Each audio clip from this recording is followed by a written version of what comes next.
यह सच्ची घटना उत्तर प्रदेश की है। उत्तर प्रदेश के एक छोटे से गांव में राजवीर नाम का एक शख्स रहा करता था। वह एक सरकारी डिपार्टमेंट में क्लर्क के तौर पर नियुक्त था। राजवीर के अलावा उसके घर में उसके माँ बाप या फिर उसके भाई बहन इतने पढ़े लिखे नहीं थे जितना राजवीर पढ़ा लिखा था। इसीलिए राजवीर को सरकारी नौकरी मिल गई थी। प्रदेश के एक शहर में प्रिया नामक लड़की रहा करती थी। उसके माता पिता राजवीर से शादी करने के लिए प्रिया से कहते हैं, लेकिन प्रिया जो थी वह पढ़ने लिखने में काफी होशियार थी, क्योंकि वह शहर में रहती थी और उसका पढ़ाई लिखाई में बहुत ज्यादा मन था। लेकिन प्रिया के घर वाले कहते हैं, प्रिया से देखो, सामने वाला जो लड़का है यानी कि जो राजवीर है वह सरकारी नौकर है और तुम्हारी जिंदगी काफी अच्छी रहेगी, तो तुम उससे शादी कर लो। उसके बाद में तुम अपनी पढ़ाई करती रहना। तो प्रिया जो होती है वह राजवीर से मिलती है और जब राजवीर से मिलती है तो प्रिया राजवीर से कहती है, मैं अपनी पढ़ाई को आगे जारी रखूंगी। तुमसे शादी होने के बाद में मैं घर के कामकाज भी करूंगी, लेकिन साथ में अपनी पढ़ाई को भी जारी रखूंगी, अपनी पढ़ाई भी करती रहूंगी। अब उस समय पर राजवीर कह देता है, चलो ठीक है, मैं तुम्हारी पढ़ाई को जारी रखूंगा, क्योंकि प्रिया जो थी सुनने में काफी सुंदर लगती थी। तो राजवीर इस वजह से प्रिया के सामने पिघल गया था और राजवीर बोलता है, चलो ठीक है, मैं तुमसे मना नहीं करूंगा, तुम अपनी पढ़ाई को जारी रखना। शादी के बाद की स्थिति दोनों की शादी हो जाती है। राजवीर और प्रिया की प्रिया एक शहर को छोड़ करके गांव में जाती है और वहां पर रहने लगती है।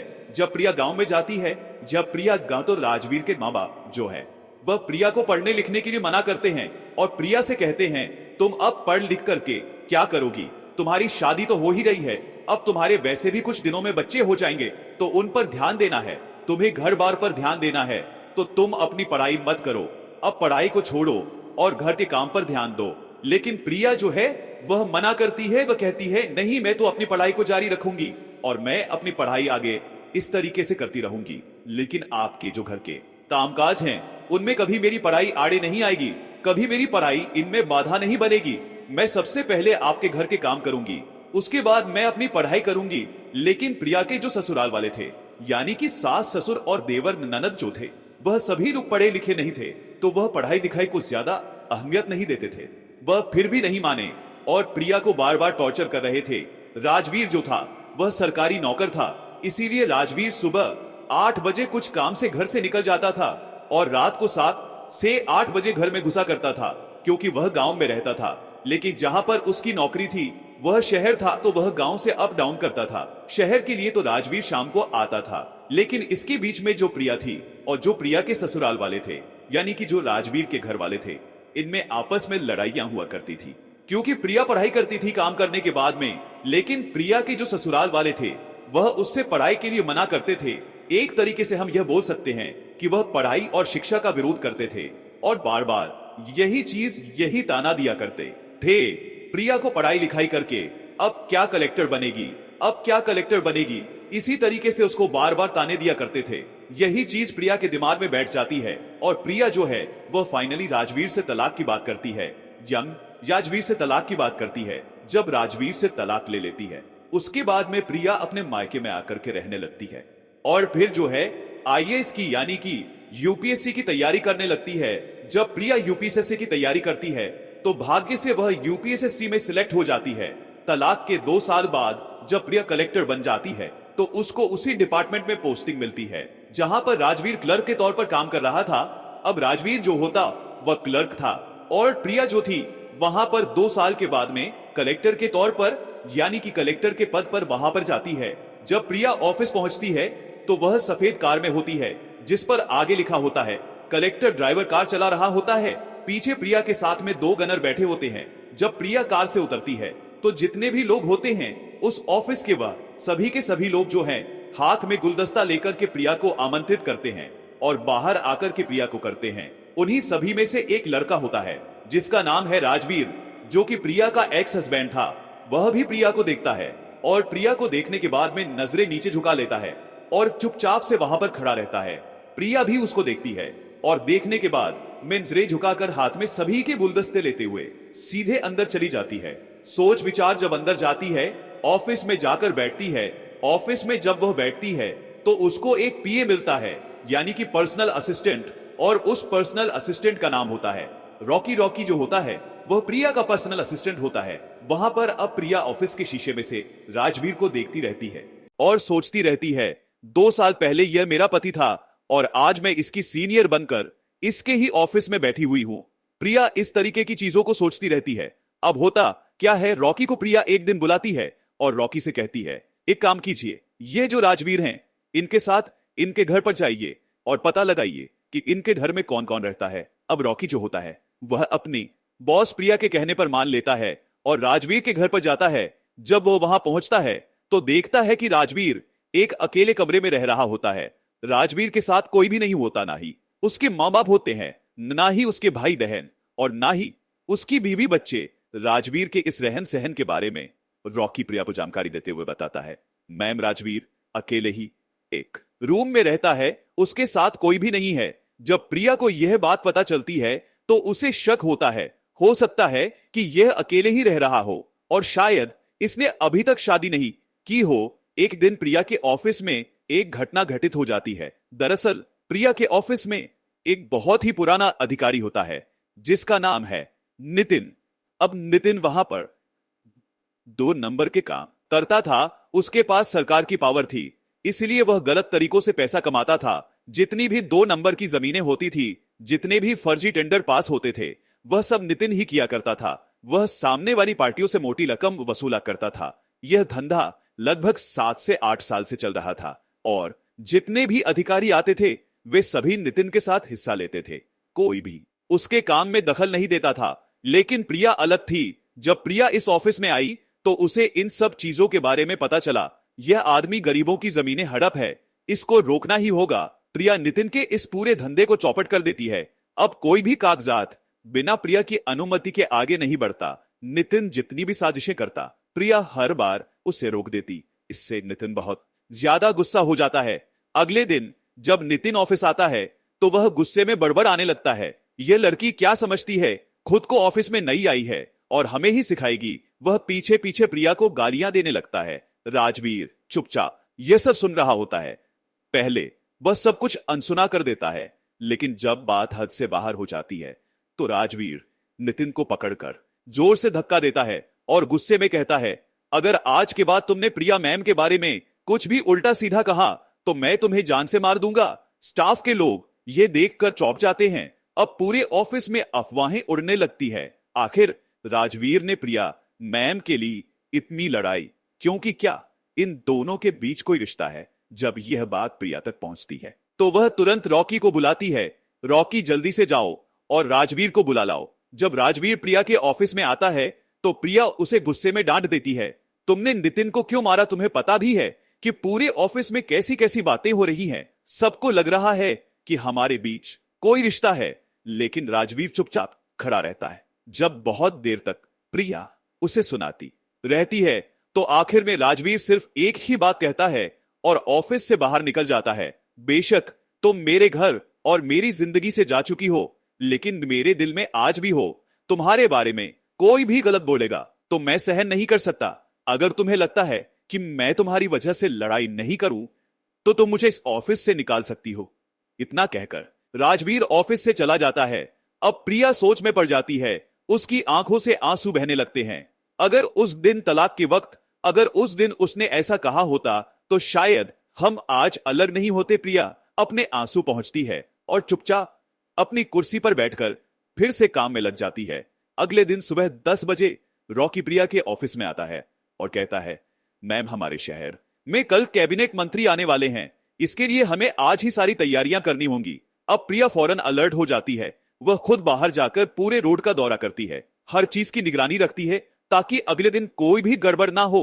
लेकिन जब वह दोपहर 2 बजे ऑफिस लौटती है तो वह पूछती है, आज राजवीर कहां? रॉकी थोड़ा असमंजस में कहता है, मैम राजवीर तो आज ऑफिस आया ही नहीं। यह सुनते ही प्रिया चौंक जाती है। राजवीर आज ऑफिस क्यों नहीं आया? फौरन प्रिया रॉकी से कहती है, रॉकी तुरंत जाकर पता लगाओ, मुझे जानना है कि राजवीर कहां है।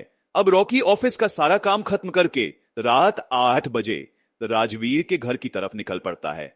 जब रॉकी राजवीर के घर जाता है तो वह देखता है कि राजवीर घर पर नहीं है। जब राजवीर घर पर नहीं होता तो उसके आस पड़ोस के लोग रॉकी को बताते हैं। राजवीर तो किसी अस्पताल में भर्ती है। हमने सुना है कि उसके साथ मारपीट हुई है और किसी ने उसे मारने की कोशिश की है। जब यह बात रॉकी को पता चलती है तो वह तुरंत मैडम प्रिया को फोन करके बताता है, प्रिया मैम, राजवीर के साथ कातिलाना हमला हुआ है और वह इस समय गंभीर रूप से घायल है। वह सिटी हॉस्पिटल में भर्ती है। जब प्रिया को यह बात पता चलती है तो वह रात में ही 8 बजे अपने ड्राइवर को फोन करके बुलाती है और तुरंत सिटी हॉस्पिटल के लिए निकल जाती है। जब प्रिया हॉस्पिटल पहुंचती है तो वह देखती है कि राजवीर खून से लथपथ है और आईसीयू में भर्ती है। राजवीर को इस हालत में देखकर प्रिया की आंखों से आंसू छलक पड़ते हैं। वह आईसीयू के बाहर रखी बेंच पर बैठ जाती है और चुपचाप आंसू बहाने लगती है। वह भगवान से प्रार्थना करती है, भगवान किसी भी तरह से राजवीर जल्द से जल्द ठीक हो जाए। पूरी रात बीत जाती है। सुबह लगभग 6 बजे से 7 बजे के बीच प्रिया को झपकी आ जाती है।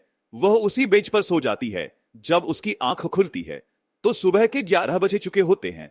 तभी रॉकी का फोन आता है, मैम आज आप ऑफिस नहीं आएंगी, आपको पता है 2 बजे कैबिनेट मंत्री आने वाले हैं। यह सुनकर प्रिया जवाब देती है, नहीं रॉकी, आज मैं ऑफिस नहीं आ सकती, राजवीर की हालत बहुत खराब है और मेरा यहां रहना जरूरी है। रॉकी चिंतित होकर कहता है, लेकिन मैम अगर आप नहीं आएंगी तो कैबिनेट मंत्री नाराज हो जाएंगे। आपका वहां रहना बहुत जरूरी है।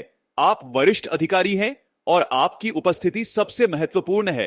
लेकिन प्रिया दृढ़ता से जवाब देती है, नहीं रॉकी, आज मैं नहीं आ पाऊंगी, तुम्हें ही सब संभालना होगा। मंत्री जी को बता देना कि मैं किसी महत्वपूर्ण काम में व्यस्त हूं। इसके बाद प्रिया फिर से आईसीयू के बाहर बैठ जाती है और राजवीर के होश में आने का इंतजार करने लगती है।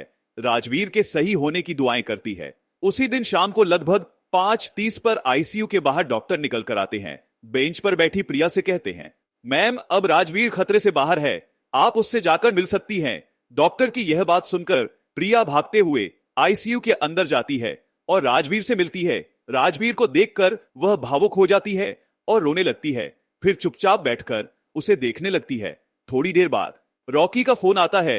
रॉकी बताता है, मैम कैबिनेट मंत्री यहां से जा चुके हैं। वह काफी गुस्से में थे, कह रहे थे कि आज वरिष्ठ अधिकारी का यहां आना बहुत जरूरी था। उनको पता था कि मैं आने वाला हूं, फिर भी उन्होंने इतनी बड़ी भूल कर दी कि वह यहां पर नहीं आए। प्रिया रॉकी को जवाब देती है, रॉकी कोई बात नहीं, अगर कैबिनेट मंत्री नाराज हो गए तो उन्हें होने दो। यह मेरा पारिवारिक मामला है और मैं अपने परिवार को अपनी नौकरी से पहले रखती हूं। मेरे लिए मेरा परिवार सबसे पहले है। यह कहकर प्रिया फोन काट देती है। फिर वह सभी डॉक्टरों को बुलाती है और कहती है, राजवीर का अच्छे से ध्यान रखना, मैं घर जा रही हूं, मुझे कल ऑफिस ज्वाइन करना है। प्रिया चली जाती है। चूंकि वह कलेक्टर थी, सभी डॉक्टर उसकी बात मानते हैं और आश्वस्त करते हैं, मैम आप घर चली जाइए, बिल्कुल चिंता ना करें, राजवीर हमारा पर्सनल पेशेंट है, इसलिए हम उसका पूरा ध्यान रखेंगे। वह ठीक होने के बाद घर भी भेज दिया जाएगा।